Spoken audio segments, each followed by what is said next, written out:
What if I told you luck isn't just about leprechauns, four-leaf clovers, or avoiding black cats? Nope, luck might actually be something you can control. From the roll of a dice to landing your dream job or dodging falling pianos, luck dances on the edge of chaos and opportunity. But what if there was a way to tip the scales in your favor? And yes, I know what you're thinking.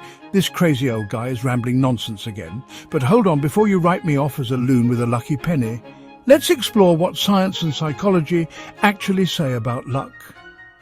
Today, we're diving deep into the science, the psychology, and yes, even the superstitions of luck. Buckle up, it's going to be a wild, lucky ride. Luck is one of those things everyone wants, but no one really understands.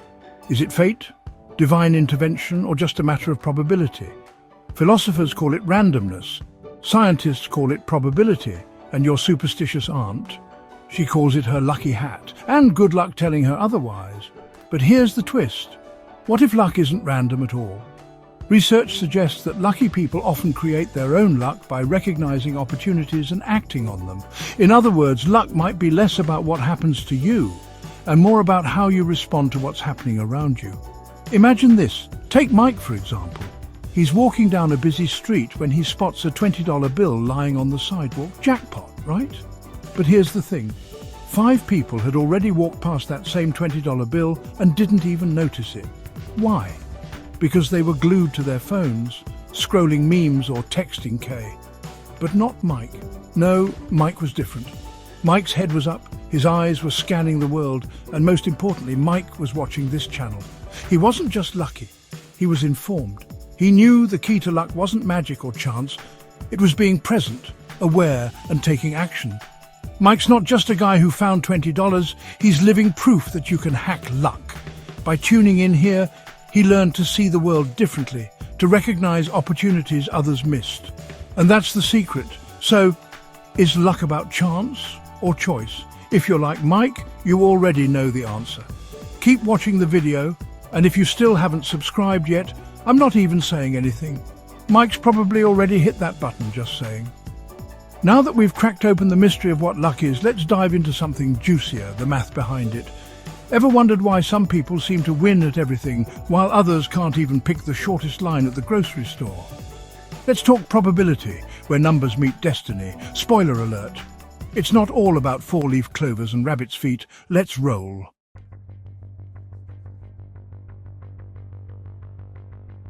All right, let's talk probability. The numbers behind the magic. Picture this.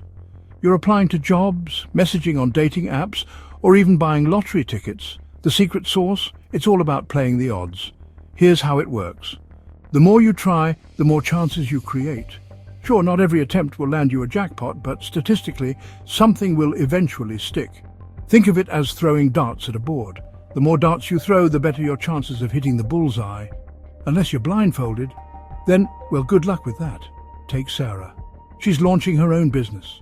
Instead of hoping clients magically find her, she sends out 100 emails, attends 5 networking events, and posts relentlessly on social media.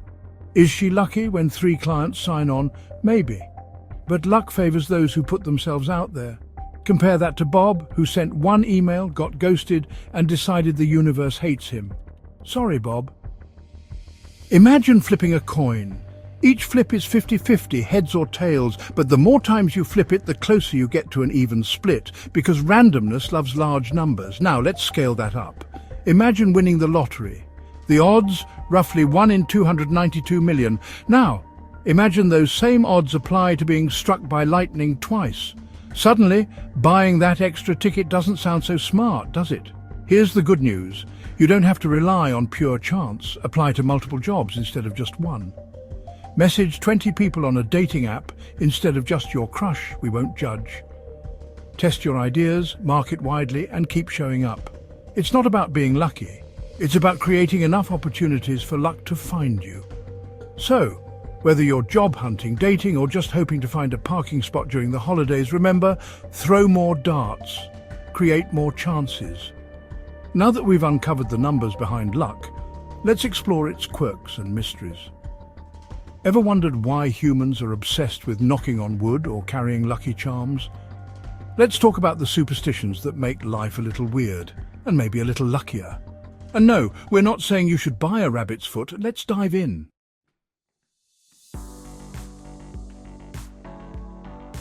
Let's face it, we all have that one friend who swears by their lucky socks.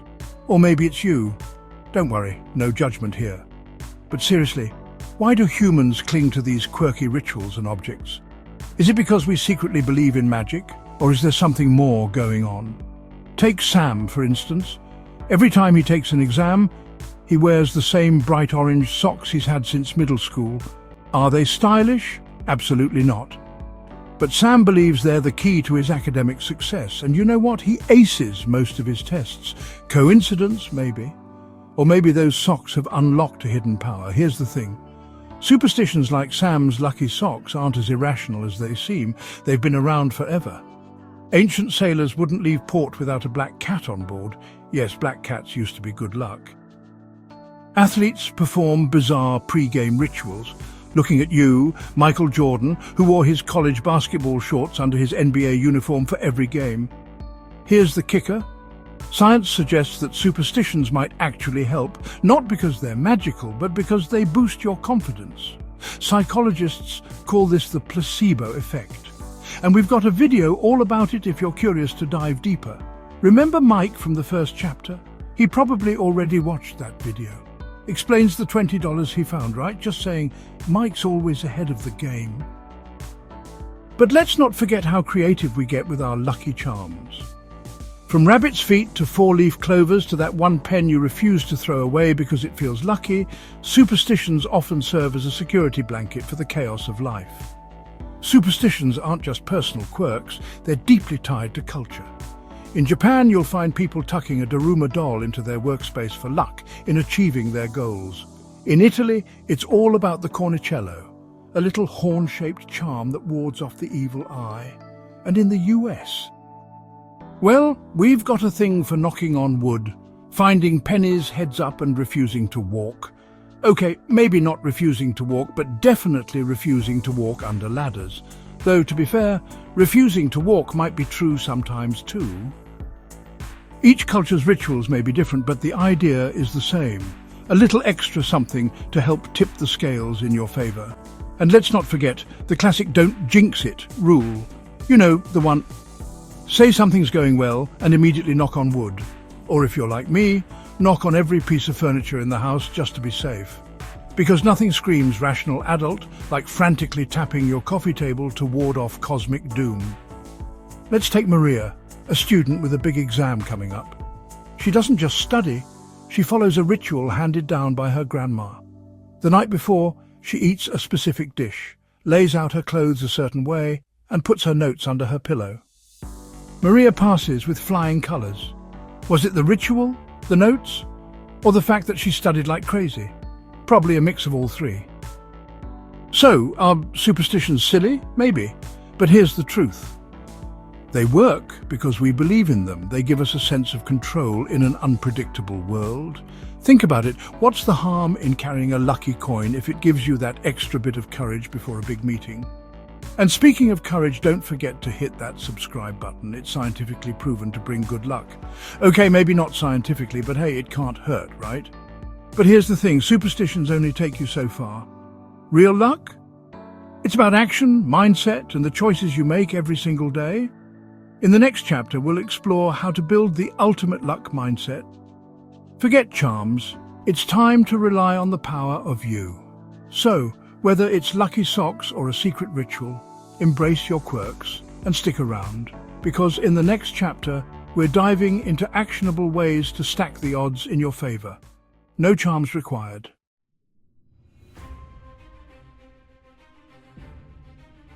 They say luck is like an iceberg. What you see, the wins, the success, the lucky breaks, is just the tip. What you don't see, the hours of effort, preparation, and sometimes even failure that built the foundation. Let's talk about Sarah, a struggling artist. For years she painted, posted on social media, and got a grand total of 3 likes. One from her mum, one from her dog's Instagram account, and one accidental double tap from her nemesis. Then one day an art dealer discovered her and bought out her entire collection. Sounds like a stroke of luck, right? But here's the kicker. That art dealer didn't stumble upon Sarah's work by magic. They found her because she kept showing up, kept putting herself out there. Sarah's overnight success was years in the making. Now let's get real. What if Sarah had gotten so discouraged by those 3 likes that she gave up? If things aren't going your way right now, it's not a sign to stop. It's a sign to push even harder. Every failure is just another layer of ice beneath the surface. Think about it. We've got, what? I don't have my glasses on. 10 subscribers. And I'm not even bragging about it. But hey, you're here watching this, so maybe the tides are turning. Maybe we're finally seeing the tip of our own iceberg. The truth is, luck often looks like failure before it blossoms into success. It's about persistence, patience, and learning from what doesn't work. Every no gets you closer to the yes, whether you're applying for jobs, looking for love, or trying to beat level 500 on Candy Crush. Remember, setbacks aren't the end, they're part of the process.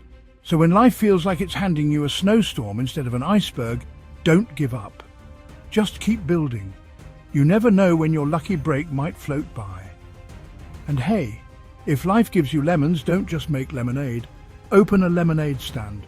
Turn that sour moment into something sweet and profitable. Because, let's be real, the world could always use more lemonade. And a little extra hustle. Luck doesn't always knock on your door dressed like opportunity. Sometimes it's disguised as hard work, showing up in moments you least expect. But when you've laid the groundwork, when your iceberg is ready, it only takes one moment to change everything. Keep your iceberg growing.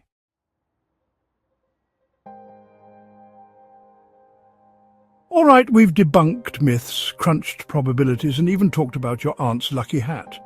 So here's the million-dollar question. Can you actually create your own luck? It's a resounding yes. But it's not about waiting for the universe to hand you a lucky break on a silver platter.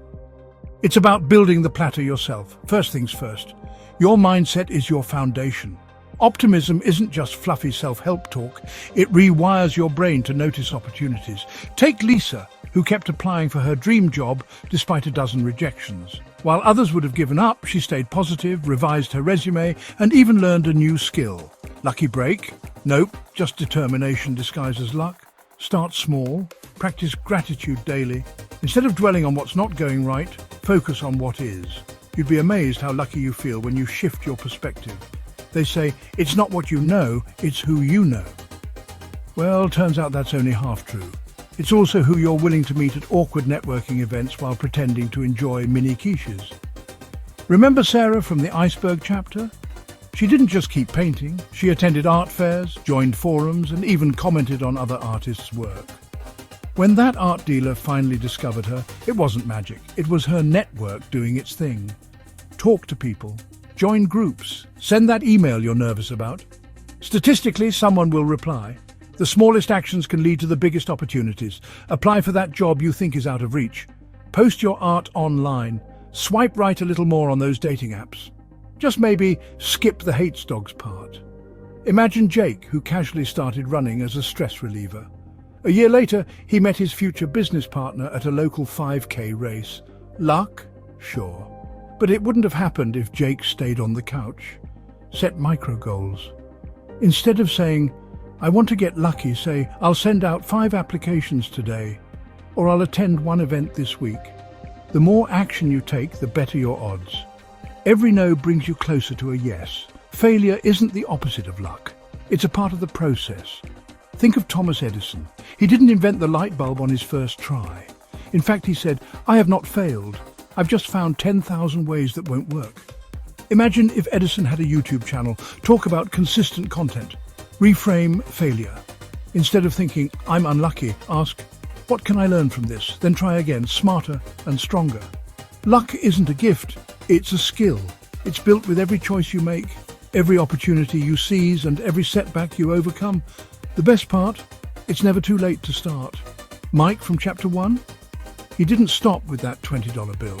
He's probably out there somewhere winning raffles and finding 4-leaf clovers because he's stuck with the process. Be like Mike. So here's your challenge. Take one step today to build your luck. Whether it's sending an email, saying yes to a new opportunity, or simply subscribing to this channel, hint, hint, your future self will thank you. The world is full of opportunities waiting for you to find them. So go out there, build your iceberg, flip your coin and create your own luck. Subscribe now and let's get lucky together.